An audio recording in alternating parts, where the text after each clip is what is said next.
Breaking news చూస్తున్నారు. తిరుమల కల్తీ నెయ్యి వ్యవహారంలో మరో కీలక పరిణామం చోటు చేసుకుంది. తనకు ముందస్తు బెయిల్ మంజూరు చేయాలని హైకోర్టును ఆశ్రయించారు AR dairy MD Rajasekaran. Laddu తయారీకి నెయ్యి సరఫరా చేసిన ఏఆర్ డైరీకి సంబంధించిన బ్రేకింగ్ న్యూస్ చూస్తున్నారు. కల్తీ నెయ్యి సరఫరా చేశారని టీటీడీ ఫిర్యాదుతో తిరుపతిలో ఏఆర్ డైరీ ఎండీపై కేసు నమోదైంది. తనపై అరెస్టుతో పాటు ఎలాంటి తొందరపాటు చర్యలు తీసుకోవద్దని కోర్టును అభ్యర్థించారు డైరీ ఎండీ రాజశేఖరన్. తనపై చేసిన ఆరోపణలపై ఎలాంటి ఆధారాలు లేవని అన్నారు ఆయన. రాజకీయ కారణాలతోనే కేసు పెట్టారని పిటిషన్లో పేర్కొన్నారు ఎండీ. రేపు పిటిషన్ విచారణకు వచ్చే అవకాశం ఉంది. దానికి సంబంధించిన బ్రేకింగ్ న్యూస్ చూస్తున్నారు. తిరుమల కల్తీ నెయ్యి వ్యవహారంలో మరో కీలక పరిణామం చోటు చేసుకుంది. తనకు ముందస్తు బెయిల్ మంజూరు చేయాలని హైకోర్టును ఆశ్రయించారు AR dairy MD Rajasekaran. Laddu తయారీకి నెయ్యి సరఫరా చేసింది ఏఆర్ డైరీ. ప్రస్తుతం కల్తీ నెయ్యి సరఫరా చేశారని టీటీడీ ఫిర్యాదుతో తిరుపతిలో ఏఆర్ డైరీ ఎండీపై కేసు నమోదైంది. అప్డేట్స్ అందించేందుకు లోకేష్ సిద్ధంగా ఉన్నారు. లోకేష్, ఇటు ఏఆర్ డైరీ ఎండీ ముందస్తు బెయిల్కి వెళ్ళినట్టుగా తెలుస్తోంది. ఈ నేపథ్యంలో ఎటువంటి డెవలప్మెంట్ చోటు చేసుకుంటున్నాయి ఈ కేసులో? ప్రపంచ ప్రఖ్యాతిగాంచినటువంటి తిరుమల శ్రీవారి లడ్డు ప్రసాదంలో నెయ్యి కల్తీ వ్యవహారంపై ఏపీ ప్రభుత్వము ఏర్పాటు చేసినటువంటి సిట్టు విచారణ ప్రారంభమైనటువంటి వెంటనే ఒక్కసారిగా ఆ కల్తీ నెయ్యి వ్యవహారంలో కీలకంగా వ్యవహరిస్తూ కేసు నమోదులో భాగస్వామి అయినటువంటి ఏఆర్ డైరీ, తమిళనాడుకు సంబంధించినటువంటి దిండుగల్లో ఉండేటువంటి ఈ ఏఆర్ డైరీ సంస్థకు సంబంధించినటువంటి నేమ్ పైనే తిరుపతిలో ఉండేటువంటి ఈస్ట్ పోలీస్ స్టేషన్ లో 704/2024 నంబర్ కింద ఎఫ్ఐఆర్ నమోదైంది. ఆ ఎఫ్ఐఆర్ కాస్త ఇప్పటికే సిట్ బృందం తిరుపతికి చేరుకోగా ఆ సిట్ బృందానికి ఆ ఈస్ట్ పోలీసులు హ్యాండ్ ఓవర్ చేయడంతో సిట్ అధికారులే దాన్ని మొత్తం విచారణ చేపట్టినటువంటి పరిస్థితి. ఈ నేపథ్యంలోనే దిండుగల్లో ఉండేటువంటి ఏఆర్ డైరీస్ ప్రైవేట్ లిమిటెడ్ కంపెనీని కూడా సిట్ బృందం ఒకటి నిన్న వెళ్ళి అక్కడ పరిశీలన చేయడం కావచ్చు, వాళ్ళని విచారణ చేయడం ప్రారంభించే లోపే ఒకసారి కూడా ఏఆర్ డైరీకి సంబంధించినటువంటి ఎండీ కావచ్చు, అక్కడ ఉండేటువంటి మేనేజ్మెంట్ అంతా భయాందోళనకు గురయ్యి ఇవాళ ముందస్తు బెయిల్ కోసం మన అమరావతిలో ఉండేటువంటి హైకోర్టును ఆశ్రయించారు.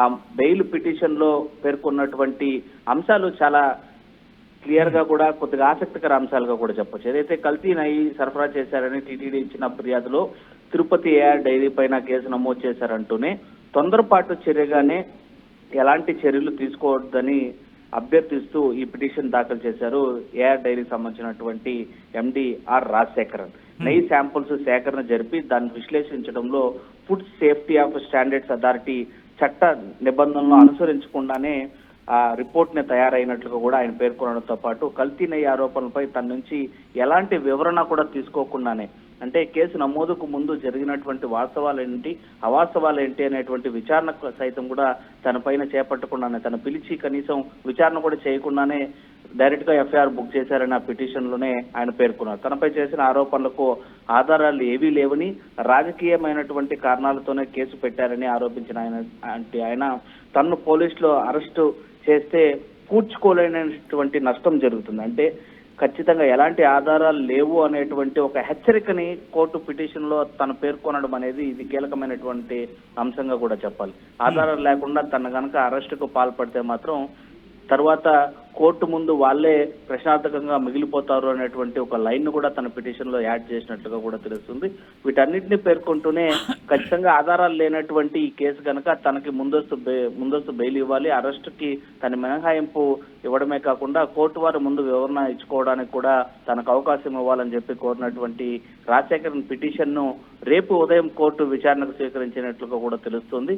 సో మొత్తం మీద ఇప్పటికే సుప్రీంకోర్టులో ఇప్పటికే ప్రభుత్వము ఏదైతే సీఎం చంద్రబాబు చేసినటువంటి వ్యాఖ్యల పైన చుక్కెదురైనటువంటి ప్రభుత్వానికి ఇక హైకోర్టులో పిటిషన్ కూడా స్వీకరిస్తే, రాజశేఖరన్ యొక్క పిటిషన్ కూడా సేకరించినటువంటి ల్యాబ్ రిపోర్ట్ ఏదైతే సరితూగదు, ఖచ్చితంగా ఆ ల్యాబ్ రిపోర్ట్ ఆధారంగా చేసుకొని ఖచ్చితంగా ఏఆర్ డైరీ సంస్థకు సంబంధించినటువంటి ఎండీని కావచ్చు, ఇతర యాజమాన్యాన్ని అరెస్ట్ చేయడానికి కుదరదని హైకోర్టు కనుక ఏదైనా ముందస్తు ఉత్తర్వులు జారీ చేస్తే మాత్రం ఖచ్చితంగా ప్రభుత్వానికి ఇది ఒక బ్యాక్ డ్రాప్ గానే చెప్పాల్సినటువంటి పరిస్థితి ఉంది. అయితే రేపు హైకోర్టులో ఈ పిటిషన్ ని విచారణకు చేపడతారా లేదా అనేది ఇప్పుడు ప్రశ్నార్థకంగా మారింది సుప్రీంకోర్టు వివాద ఈ లడ్డు కల్తీ నెయ్యి వ్యవహారం అనంతరం. సచిన్.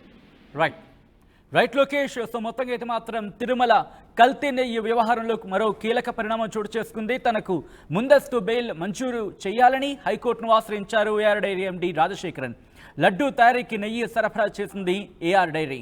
కల్తీ నెయ్యి సరఫరా చేశారని టీటీడీ ఫిర్యాదుతో తిరుపతిలో ఏఆర్ డైరీ ఎండీపై కేసు నమోదైంది. తనపై అరెస్టుతో పాటు ఎలాంటి తొందరపాటు చర్యలు తీసుకోవద్దని కోర్టుని అభ్యర్థించారు డైరీ ఎండీ రాజశేఖరన్. తనపై చేసిన ఆరోపణలపై ఎలాంటి ఆధారాలు లేవంటున్నారు ఆయన. రాజకీయ కారణాలతోనే కేసు పెట్టారని పిటిషన్లో పేర్కొన్నారు ఎండీ. రేపు పిటిషన్ విచారణకు వచ్చే అవకాశం ఉంది.